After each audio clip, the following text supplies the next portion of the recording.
Well, thanks for staying with us on the marketplace. In our first story, country managing partner of Deloitte Ghana, Daryl, also has criticized government for creating what he describes as tax fatigue in the country. According to him, expanding the tax net without working on the tax base will mean that businesses are affected the most. Now, speaking to Joy Business at the launch of the 7th edition of the Ghana CEO Summit, he entreated government to include various sectors in revenue mobilization. Take a listen. Our approach is that the solution should be internal. The solution should be Ghana. If we have to develop, the funds will have to come from the country, from all of us, contributing our quota.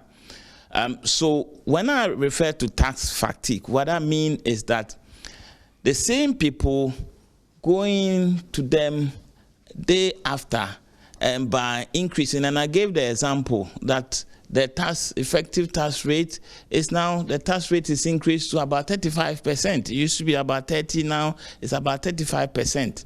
Now that means that you find people who will be paying about 35% of their income into taxes. Yes, that is what, but if you compare with just across the country, even in Nigeria, the effective tax rate is about 20%. But what they are doing is trying to broaden the tax net. So the tax fatigue, what I mean is not increasing the rate. You are increasing the rate because the base is still the same, and you need to increase the number, so you continue to increase the rate to achieve it. We think we need to make a little bit more effort in expanding the base and including everybody that needs to be included. Our belief is that there's still a lot to cover in terms of expanding the base. All right, you heard that the country managing partner of Deloitte Ghana, Daryl Owusu. Now, his comments coming as we expand the Joy Business Consultative Forum to petition the President Akufo-Addo, on the 3 tax measures passed by Parliament. We had indication that the forum or the group was going to do that presentation this morning. We are waiting word on that. But yesterday, they held a press conference to talk about what impact these taxes would have on them. Various businesses have raised concerns, including those in the agri sector. And joining me to talk about this is Chief Executive of the Agribusiness Chamber Ghana, Anthony Morrison. He was on the show a couple of weeks ago, kicking against the taxes, hoping that Parliament would not pass it. But as we saw last Friday, Parliament has indeed passed those taxes and awaiting assent from the President. Well, thanks for joining us this afternoon, Anthony. It should be disappointing for you and other players in the agri sector that Parliament went ahead to pass the tax measures. Yes, Daryl, thank you very much, and a very good afternoon to your cherished viewers. The industry is not truly happy about the development.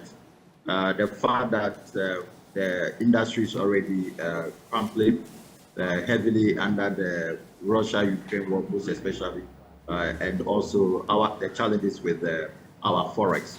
And as you already are aware, food prices are increasing and they continue to increase. And currently we are having a lot of challenges, and we don't think that the current challenges, especially with regards to the increase in taxes, you already know that water and electricity have already been increased by 2.5%, and across the board, this is going to affect production, especially we're talking about irrigation and other derivatives. So for us, at the agriculture sector, especially where agro-processing uses a lot of water and electricity, and having to also come under a new total import levy, which is also affecting importation of critical agricultural inputs like vaccines, feed additives, agrochemicals, fertilizers. This may not be the best option for us. And we are expecting that the agriculture sector and the agro-processing sector should be exempted from this tax. Well, I don't know if there are going to be any exemptions, but you talk about, for instance, the price of food. We've seen or we struggled last year, didn't we, when it comes to the cost of food? And we can't allow that to continue because of its impact on every sector of the economy. But do you think that with the new tax measures, we are going to see food prices, for instance, increase? Well, you do know that prices for tomatoes, for instance, have gone up sharply. And we are also seeing this in other parts of the world, like UK. Morocco have drastically reduced exports, and also Kenya, as a result of climate change and also the cost of production. Ghana is not an exception from the global market happenings. So for an additional tax to be imposed on the sector is highly, highly, highly unacceptable. For instance, there is a need for us to increase our current food production and to be able to achieve the food security index. We were downgraded the last time, and I think that it wouldn't also augur well, especially when we are trying to encourage a lot of youth to go into agriculture, and we are going to impose a lot more taxes on input and output. That wouldn't be the best. Now, we also have to look at the fact that the cost of fuel, which also plays a critical role in agriculture production, will also be affected by the taxes. That means that those at the agricultural level would actually be paying a lot more, and the farmer will have no option than to transfer the cost of the taxes onto the consumer. So at the end, on the market, prices are going to increase, and we will not be able to make the necessary target that is set out within the coordinated framework of government. I mean, right now you have to think about strategies, right? Are there any ways of navigating these taxes? Well, we may, but it will have to come at a drastic cut in the size of land that we produce. For instance, if I used to do 100 acres and the cost of fertilizers have gone up, and I'll have to come up with additional 300% to be able to buy, that implies that I'll have to reduce. And if I reduce, government will now have to look for money to import more food into the country. And this is certainly not the best option for us as a country, especially when the president in the State of the Nation address said he's looking at ways to reduce the importation bill as it stands now at $10 billion annually. And we can't continue, we can't achieve this if a price, if we are looking at increasing taxes across board in the new amendment bills that they have passed. Are you also going to join in making an appeal? I know that you already appealed against some other tax measures aside from these ones that were passed last Friday. Yes, so the chamber is talking to stakeholders to come up with a joint appeal. We are looking to engage the Committee on Agriculture, Food and Cocoa Affairs and the Speaker of Parliament, and to see how to engage the Ministry, Federal and Government, and especially Cabinet and the President, to see how they can go about, because the current situation of farmers in the country and agriculture is kind of really struggling, and you wouldn't want to put more burden on an already struggling industry, which is very important to human health, nutrition, and food security. Before you go, this story from the Ashanti region has caught our attention. It has to do with prices of tomatoes. You also made reference to it in your submission a while ago, and importers blaming it on the high exchange rate as well as attacks on them by militant groups. Just take a look at this story from the Ashanti region. At Racecourse Market, says pieces of tomatoes sold at 10 Ghana cedis now sell at 50 Ghana cedis. She says the sharp increase in prices is adversely affecting businesses in the tomato value chain. 10 cedis in Amidjilan, we're first now at 10. 5 cedis will be to out in Micham and 50. The tomato market is visibly empty as compared to previous periods. Importers blame the hikes in prices on the continuous attacks on farmers and transporters in Burkina Faso by militant group Boko Haram. They say some farmers have been killed and others have fled for their lives. An importer, Ekua Mansa, recounts how they were attacked and 6 farmers killed instantly, making them lose a huge sum of money.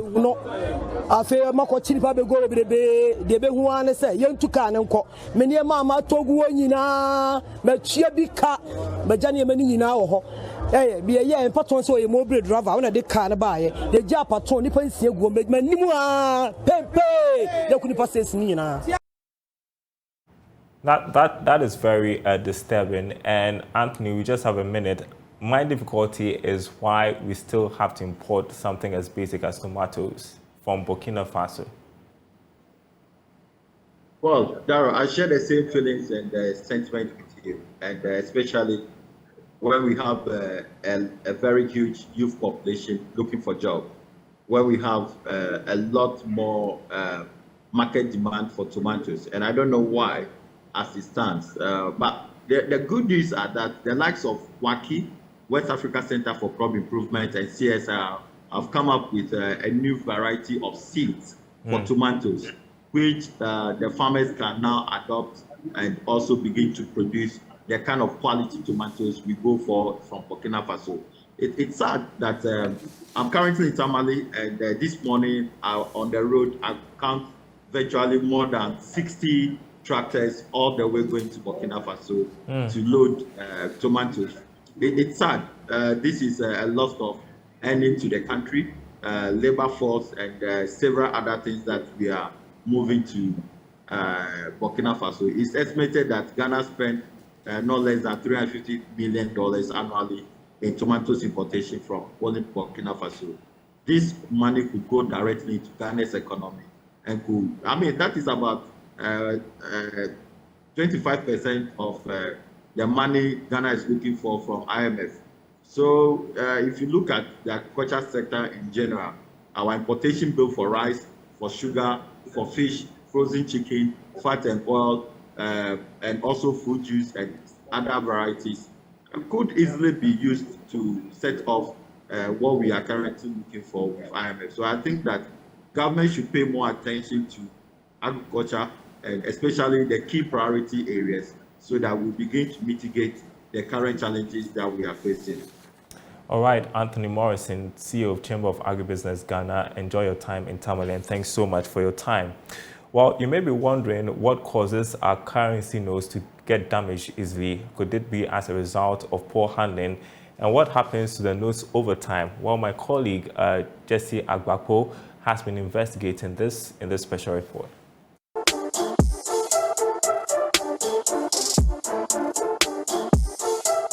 In an era where cries of economic hardship has heightened, one would think Ghanaians would take proper care of the cedi. But this is sadly not the case. Today, let's speak to some commercial vehicle conductors on what is causing the cedi to deteriorate and what is causing the weakening of the notes.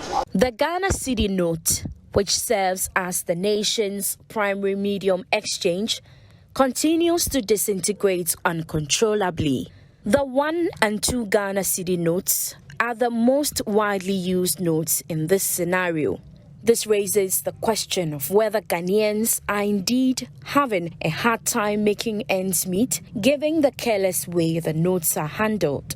For Prince, a commercial vehicle driver, the money mostly gets damaged when traders in the market crumple it when they receive it from customers, and he has no choice but to accept it. It's how we handle the money. Most people, they fold the money into their hand, then the money will become soft. Or they make people who hold the money in their hands since morning. So before the money will be given to another person, the money is already weak. So in handling the money can get here. If a mate give the money to the passenger, that passenger will not take it. Most passengers too are market women. They are hustlers. So before they will bring the money to us, the money is already damaged. So when they bring the money to you, do you collect these monies or you reject them? Yes. First, we used to collect it and send it to tow booths. But now the tow is not working again. So sometimes we reject it and it brings fights. So personally, how do you handle your money? Is there a place you put it to make it safe or make it? Yes, sometimes we arrange it from 1 cedi, 2 cedi, to the last city. So sometimes we have bag, then we put the money inside the bag. And that's how we handle it. But sometimes when we are not lucky and it rains, the money gets wet. Opoku, who is a trader, shares a different view. According to him, the quality of the notes needs to be enhanced to encourage him handle it properly. No, sikana omedeba market na ya Genesis no. Sikano ayadada dudu. Most of the CD notes are old, the monies are torn, and you cannot give it to the customers or take it to the bank or even drivers.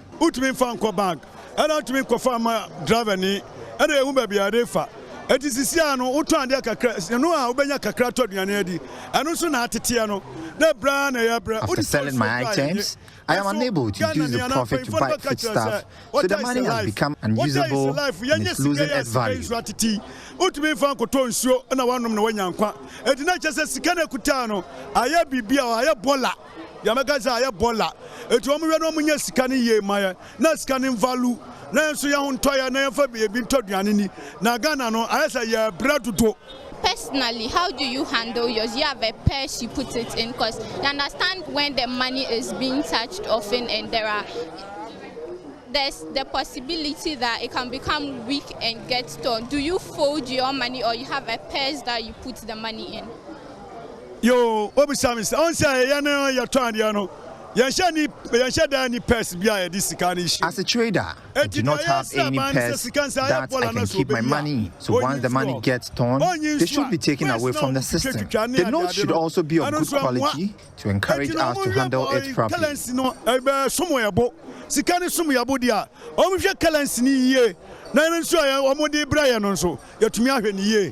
For Mame Esther, a trader at La Paz Community Market, she has chosen to reject worn-out notes when customers attempt to make payments with them because it is negatively affecting her business. This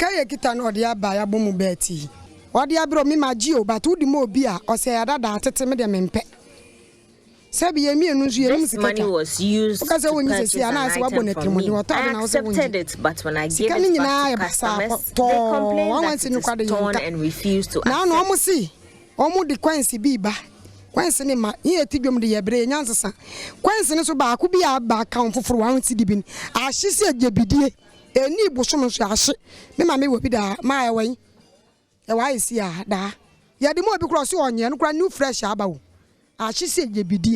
The money is completely destroyed, especially the 1 CD notes. I handle my money properly and also accept partially torn notes from customers. But when I decide to give it to different customers, they reject it. So I have decided not to accept these notes from customers going forward.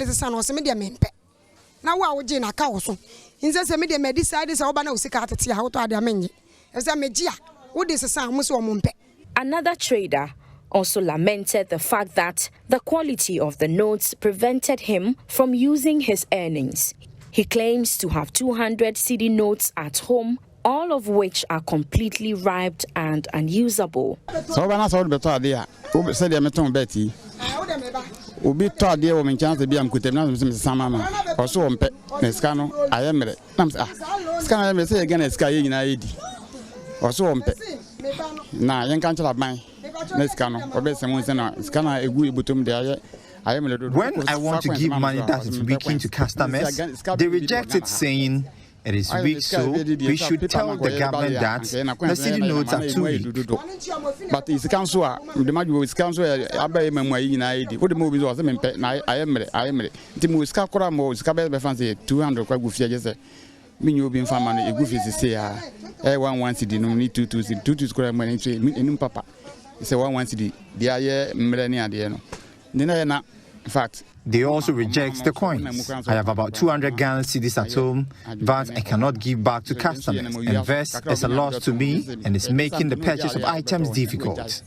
Interesting story there from my colleague Jesse Agbapu. Now, let's turn to tech stuff. Joining me on Zoom, lead for Eyes of Africa, Henry Kobler. We're going to talk about the digital transfer fee. If you have you may have noticed there is an extra charge for your trips on your ride-hailing apps, and a lot of people have been talking about it on social media.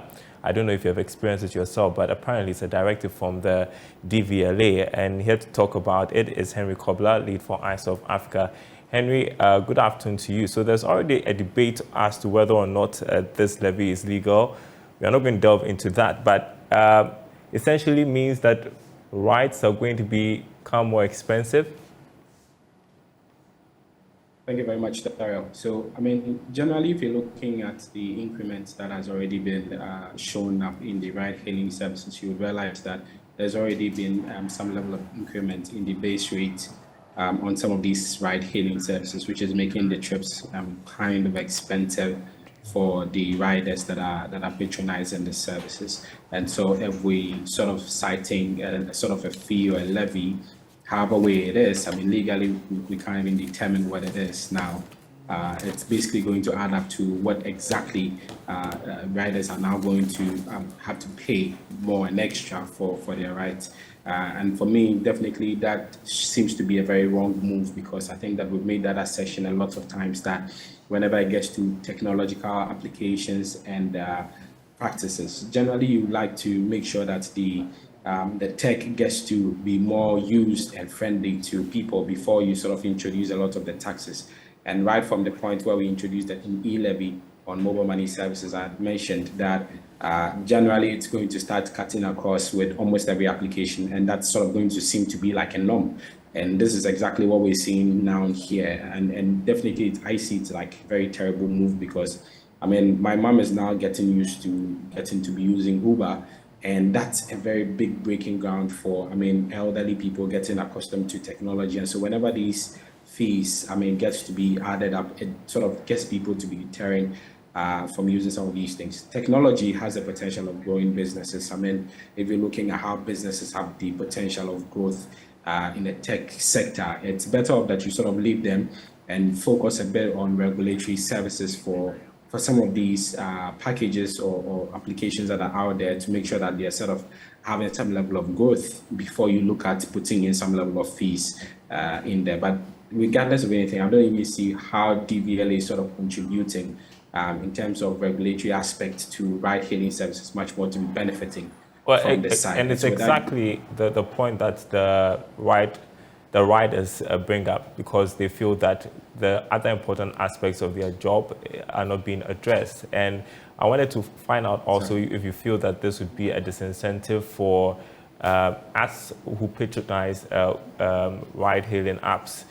In 1 minute, if you can. I mean, yes, I mean, it is. And funny enough, you see, it's not even getting a lot of publicity in terms of educating users about it. It's sort of just thrown into our faces, and we sort of have to just pay on the go without any power notice or PR to it, which is very terrible. I mean, I'm sure that there's going to be some level of downside in terms of the users that are going to be on this. People are still going to now consider using their regular taxes and do a direct negotiation rather than using technology, which is more better, safe, and secured in terms of using. And even could even get you to understand how your spending rate on transportation is.